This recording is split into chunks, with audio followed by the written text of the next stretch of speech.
Hi, this is going to be the end of the year review, and I'm very excited about it.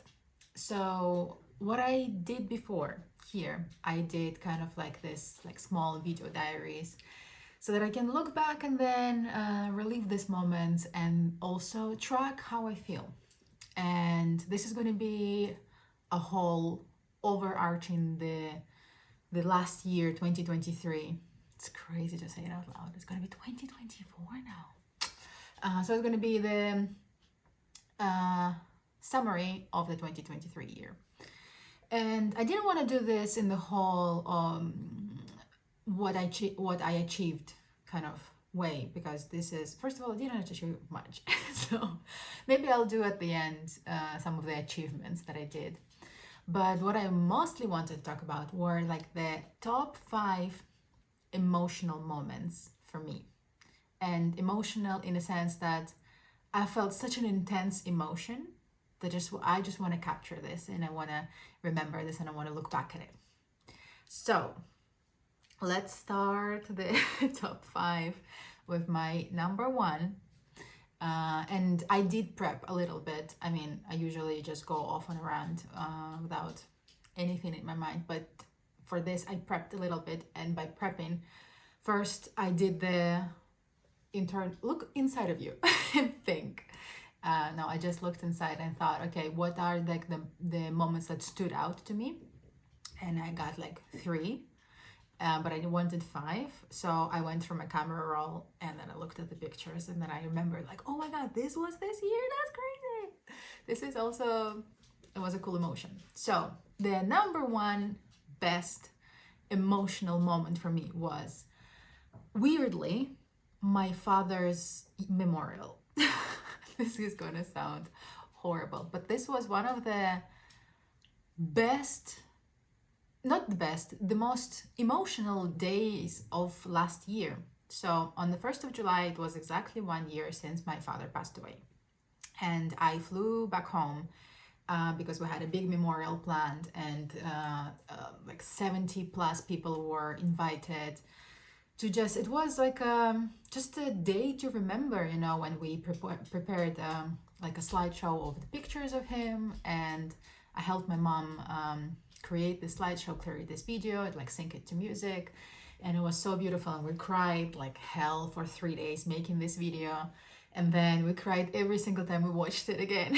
So, and the memorial itself was so beautiful because so many people, like after a year since he passed away, there were 70 plus people from different areas of his life, like his friends, his co-workers, his family, his relatives from far away called in as well, just to see how big of a person he was and how he touched so many people, and how the theme of the party, which was funny to say when we were like emceeing the whole thing, like the theme of today's party, the memorial is, you know, the theme was, how in the last year did you remember him?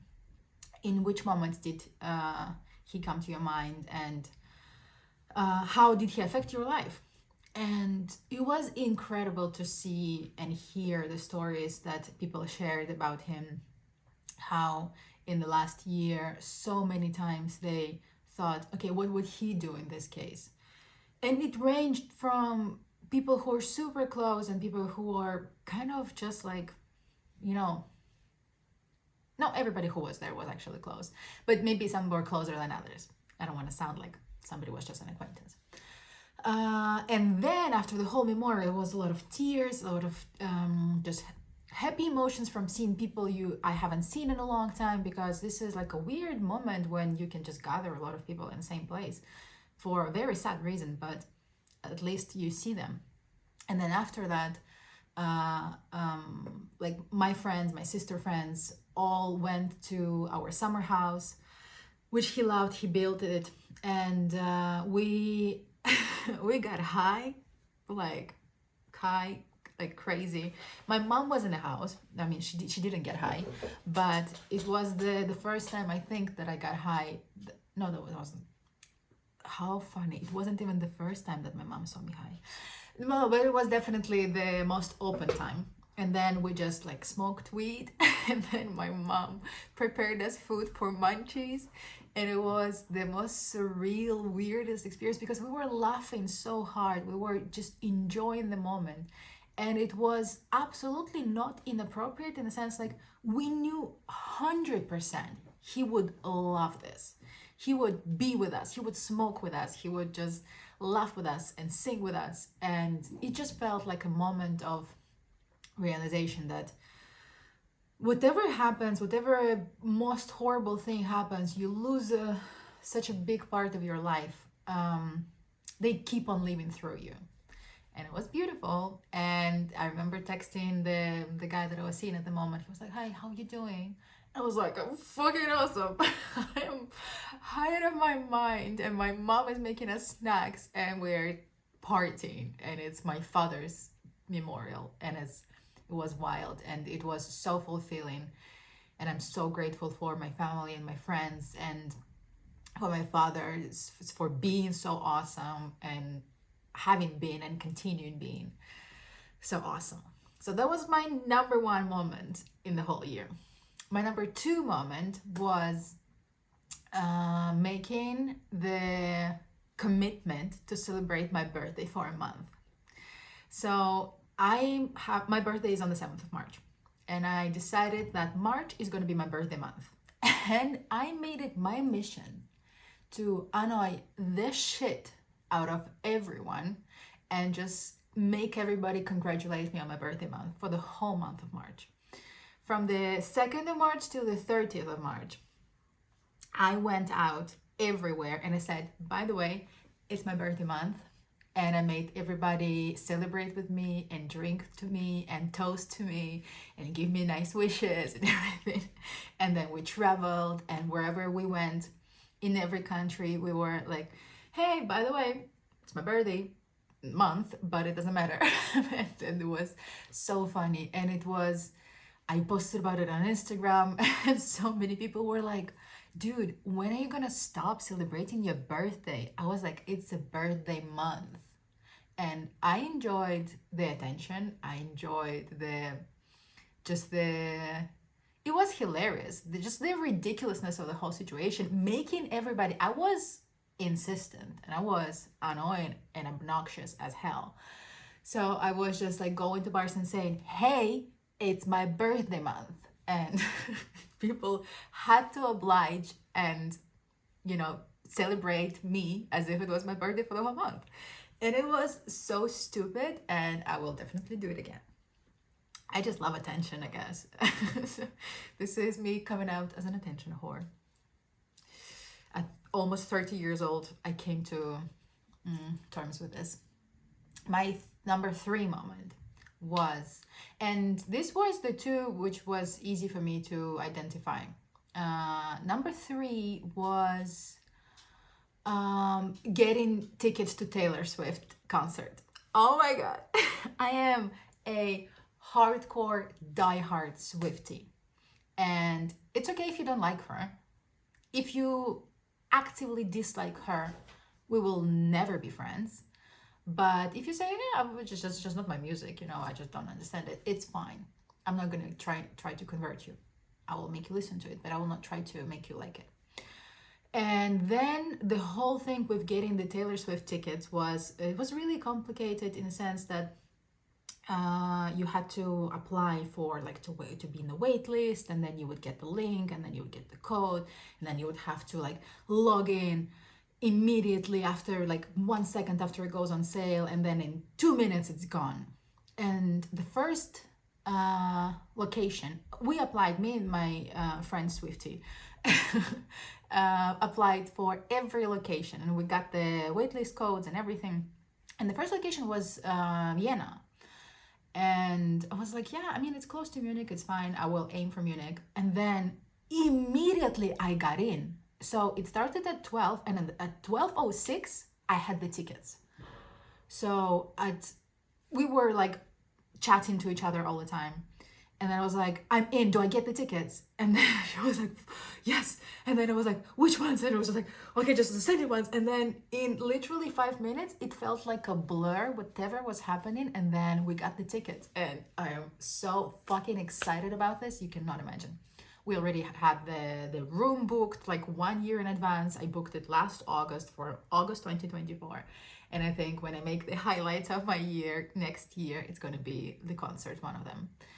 We also had this funny idea of getting 4 tickets instead of 2, so that by the time August 2024 comes, we find boyfriends who will want to propose to us at the moment, like at the concert. But then, after careful consideration, we came to the conclusion this is not happening. So we just got 2 tickets. And if a guy really wants to propose to me, by the time the concert comes, you can buy the VIP. They're still available. So that was number 3. Number 4 was number 4 most emotional moment for me was coming to London for the first time. This was the place that you just know so much about, and I've never been in the UK in general, in London specifically. And one of my best friends lives there, and people who I work with actually work there. And I got to go to the office and meet them and work with them and hang out with my friend and live like the local life because she lives there, and then also go to see Big Ben and do the tourist stuff and meeting all these incredible people. And since then, that was the first time. It was like September, October I went there. I also went for like almost 3 weeks in December, and it is just, every time I'm there, I just, sometimes you feel like your soul is at home. I feel like my soul is at home in there. There are very few places in the world, and Munich unfortunately is not one of them. There are very few places in the world where I feel like my soul is at home, and London is one of them. And I just love everything about it, how crazy and busy it is, and the people in it. I had like some of the most magical moments, and work-related moments were so magical because ever since I started working, so I started like actively working, going to the office in the end of 2019, and then COVID started. So I never really had the proper experience of working and collaborating with people in the office together.